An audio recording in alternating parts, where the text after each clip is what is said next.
Good morning student. हमारा आज का नेक्स्ट टॉपिक है सी प्लस प्लस में कि difference between call by value and call bye difference.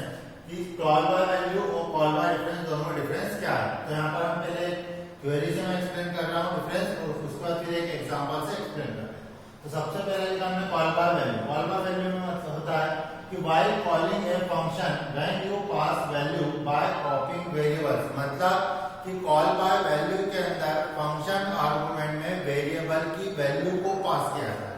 क्या बोला मैंने कि कॉल बाय वैल्यू के अंदर फंक्शन आर्गुमेंट में वेरिएबल की वैल्यू को क्या किया जाता है, पास किया जाता है। लेकिन कॉल बाय डिफरेंस के अंदर क्या होता है कि फंक्शन आर्गुमेंट में हम वेरिएबल के एड्रेस को पास करते हैं। कॉल बाय वैल्यू में हम फंक्शन आर्गुमेंट में वेरिएबल की वैल्यू को पास किया जाता है, लेकिन कॉल बाय डिफरेंस में हम फंक्शन आर्गुमेंट में वेरिएबल का एड्रेस पास करते हैं। सेकंड होता है कि changes made in A copy of variables never modify the value of variable outside the function. मतलब कि कॉल बाय वैल्यू के अंदर जब हम किसी वैल्यू के अंदर किसी प्रकार का कोई मॉडिफिकेशन करते हैं तो वो मॉडिफिकेशन जो होता है वो केवल इनसाइड द फंक्शन ही क्या होता है, अवेलेबल रहता है। आउटसाइड द फंक्शन को कोई भी इफेक्ट नहीं पड़ता। लेकिन कॉल बाय डिफरेंस के लिए हम बात कर रहे हैं तो changes in the variable also effect the value of the variable outside the function. मतलब फंक्शन के बाहर भी उस वैल्यू को क्या करता है, इफेक्ट पड़ता है कॉल बाय डिफरेंस में। थर्ड होता है ओरिजिनल वैल्यू नॉट मॉडिफाइड। मतलब कि कॉल बाय वैल्यू के अंदर जो वेरिएबल की ओरिजिनल वैल्यू है उस ओरिजिनल वैल्यू को कोई भी इफेक्ट नहीं पड़ता है। लेकिन कॉल बाय डिफरेंस में ओरिजिनल वैल्यू इज मॉडिफाइड। लेकिन कॉल बाय डिफरेंस में ओरिजिनल वैल्यू जो क्या कर दी जाती है, मॉडिफाई कर दी जाती है। कैसे मैंने बोला, सबसे पहले कॉल बाय वैल्यू मतलब फंक्शन आर्गुमेंट में वेरिएबल की वैल्यू को पास करेंगे, तो कॉल बाय डिफरेंस में हम वेरिएबल का एड्रेस पास करते हैं। सेकेंड चीज कि कॉल बाय वैल्यू में जब हमने कोई वैल्यू आर्गुमेंट में पास करी है तो जब वो वैल्यू पास होकर किसी उस फंक्शन के पास जाएगी तो फंक्शन उस वैल्यू को एक्सेप्ट करके यदि उस वैल्यू में कोई मॉडिफिकेशन करता है तो उसकी जो ओरिजिनल वैल्यू थी उसके किसी उसकी ओरिजिनल वैल्यू पर कोई भी इफेक्ट नहीं पड़ेगा। लेकिन कॉल बाय डिफरेंस में जब हम फंक्शन के द्वारा उस वैल्यू को उस एड्रेस को पास करते हैं तो उसकी ओरिजिनल जब वैल्यू पास जाता है डेटा तो उस केस में यदि उसकी वैल्यू चेंज होती है तो ओरिजिनल वैल्यू क्या कर दी जाती है, चेंज कर दी जाती है। इसलिए यहाँ पे बोला कि ओरिजिनल वैल्यू इज मॉडिफाइड।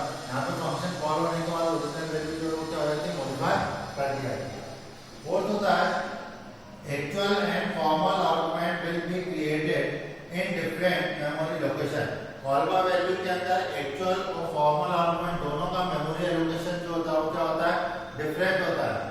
लेकिन कॉल बाय डिफरेंस में actual and formal argument will be created in the same memory location.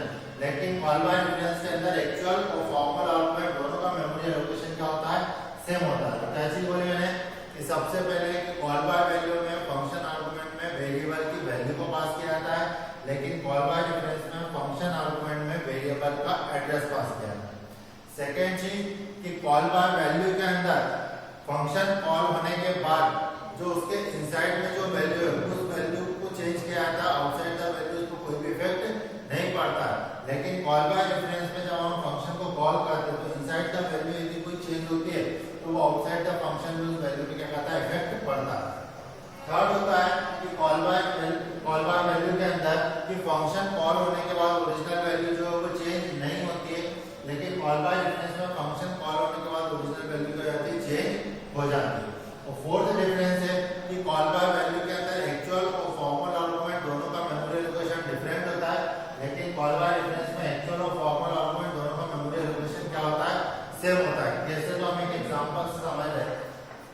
सबसे पहले वॉइड मेन मेथड बनाए। यहाँ पे इंट ए एक वेरिएबल डिक्लेयर किया जिसकी वैल्यू मैंने क्या दे दी, 10। वॉइड शो नाम का एक फंक्शन मैंने यहाँ पे क्या किया, डिक्लेयर किया जिसके अंदर एक आर्गुमेंट पास करूंगा किस टाइप का, इंटीजर का। काउट आउटपुट ऑपरेटर ए, यहाँ पर ए की वैल्यू क्या है, 10। तो फंक्शन कॉल होने के बाद ए की जो ओरिजिनल वैल्यू थी वो क्या थी, अभी 10। नेक्स्ट टाइम क्या है, नेक्स्ट टाइम पे आने का यहाँ पे शो नाम का फंक्शन है। इस शो नाम के फंक्शन के अंदर यहाँ से मैंने इस ए वेरिएबल को पास किया। तो ए वेरिएबल को मैं जब पास करूंगा तो ए की वैल्यू क्या है, ये ए है की वैल्यू 10 है, मान लो इसका एड्रेस क्या है 10। अब कॉल बाय वैल्यू में यहाँ पे फंक्शन आर्गुमेंट में वेरिएबल की वैल्यू पास होगी, तो वैल्यू क्या है 10। जब ये वैल्यू पास होगी तो ये वैल्यू पास होकर यहाँ पे जाएगी, तो इस x में वैल्यू क्या है 10 और इसका एड्रेस में मान लीजिए कितना है 200। जब ये फंक्शन कॉल होकर यहाँ पे आया x equal to x plus 20, तो x की वैल्यू कितनी है 10, 10 प्लस 20 30, तो x की वैल्यू कितनी हो गई, x की वैल्यू हो गई यहाँ पे कितनी 30। सी आउट आउटपुट ऑपरेटर क्या लिखा x, तो x की वैल्यू क्या किया प्रिंट करेगा 30। जब ये फंक्शन की डेफिनेशन कंप्लीट हुई तो रिटर्न होकर वापस वहीं आया जहाँ से कॉल किया था उसके बाद यहाँ आया। सी आउट आउटपुट ऑपरेटर क्या लिखा a का एड्रेस क्या है 100 एड्रेस में वैल्यू क्या है 10, तो यहाँ पे क्या लिखा 10। तो यहाँ पे देखें हम डिफरेंस सबसे पहला कि कॉल बाय वैल्यू के अंदर यहाँ पे मैंने फंक्शन कॉलिंग में वेरिएबल की वैल्यू को पास किया। सेकंड कि जब हम फंक्शन आर्गुमेंट में वेरिएबल की वैल्यू पास करें तो इनसाइड द चेंजेस यदि कोई चेंजेस होते हैं, इनसाइड द फंक्शन यदि कोई चेंजेस होते हैं तो आउटसाइड द फंक्शन को कोई भी इफेक्ट नहीं पड़ेगा। तीसरा ओरिजिनल वैल्यू नॉट मॉडिफाइड, देख लो यहाँ पे पहले ओरिजिनल वैल्यू क्या थी 10, इसका हमने फंक्शन को कॉल किया, फंक्शन कॉल होता तो वैल्यू चेंज होगी क्या होगी 30, लेकिन उसकी ओरिजिनल वैल्यू को कोई इफेक्ट पड़ा क्या नहीं पड़ा। चौथा होता है क्यों डिफरेंस नहीं पड़ा, क्योंकि हमने यहाँ लिखा है actual and formal argument. Actual argument मतलब कॉलिंग करते समय जो आर्गुमेंट पास किया जाता है ये कहलाता है एक्चुअल आर्गुमेंट, और डेफिनेशन देते समय जो आर्गुमेंट पास किया जाता है ये कहलाता है कौन सा फॉर्मल आर्गुमेंट। तो कॉल बाय वैल्यू के अंदर एक्चुअल और फॉर्मल आर्गुमेंट दोनों का मेमोरी एलोकेशन क्या होता है डिफरेंट होता है, इसके कारण दोनों का एड्रेस होता है डिफरेंट होता है। तो कॉल बाय वैल्यू के अंदर क्या होगा कि एक्चुअल आर्गुमेंट और फॉर्मल आर्गुमेंट दोनों का मेमोरी एलोकेशन क्या होता है डिफरेंट होता है, इसलिए ओरिजिनल वैल्यू को कोई भी इफेक्ट नहीं पड़ता। इसी तरह कॉल बाय रेफरेंस को यदि हम देखें तो कॉल बाय रेफरेंस का एग्जांपल मैंने लिखा कि void main int a equal to 10, ये ओरिजिनल वैल्यू है 10। void show नाम का एक फंक्शन बनाया जिसके अंदर एक आर्गुमेंट पास करूंगा किस टाइप का integer type. C out output operator a की वैल्यू क्या है 10, यहां पे प्रिंट कर दिया 10। मान लो a की वैल्यू है 10 जिसका एड्रेस है क्या 200, ये जो 200 है वो एड्रेस है और एक वैल्यू जो है क्या है 10। तो फंक्शन कॉल होने के बाद a की जो ओरिजिनल वैल्यू थी वो तो क्या थी 10 उसका शो नाम का जब हमने फंक्शन कॉल किया, फंक्शन कॉल करते समय ये उसकी डेफिनेशन पे अब जब कॉल किया तो मैंने यहाँ लिखा m%a। m% का मतलब होता है कि उस a का वो एड्रेस पास करेगा, तो a का एड्रेस क्या है 200, तो वो एड्रेस पास होकर कहाँ में आएगा x में। x का एड्रेस हो गया कितना, x का एड्रेस हो गया कितना 200, लेकिन मेरे को उस एड्रेस पे की वैल्यू को एक्सेस करना है, तो उस x के पहले मैंने क्या लगा दिया पॉइंटर, जो कि उस एड्रेस पे की वैल्यू को एक्सेस कर, तो इस एड्रेस पे वैल्यू क्या है 10, तो पॉइंटर x में वैल्यू यहाँ पे कितनी गई 10।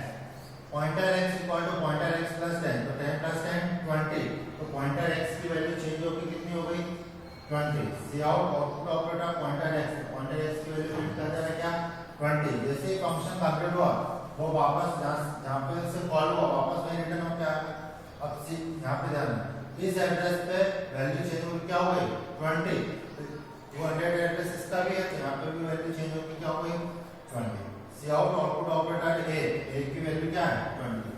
तो हमने यहाँ पे कॉल बाय रेफरेंस में देखा कि फंक्शन कॉल होने के बाद उसकी जो ओरिजिनल वैल्यू है वो ओरिजिनल वैल्यू क्या हो जाती है चेंज हो जाती है, लेकिन कॉल बाय वैल्यू में फंक्शन कॉल होने के बाद जो उसकी ओरिजिनल वैल्यू है उस पर कोई भी इफेक्ट नहीं पड़ता। तो ये था आपका टॉपिक कि डिफरेंस बिटवीन कॉल बाय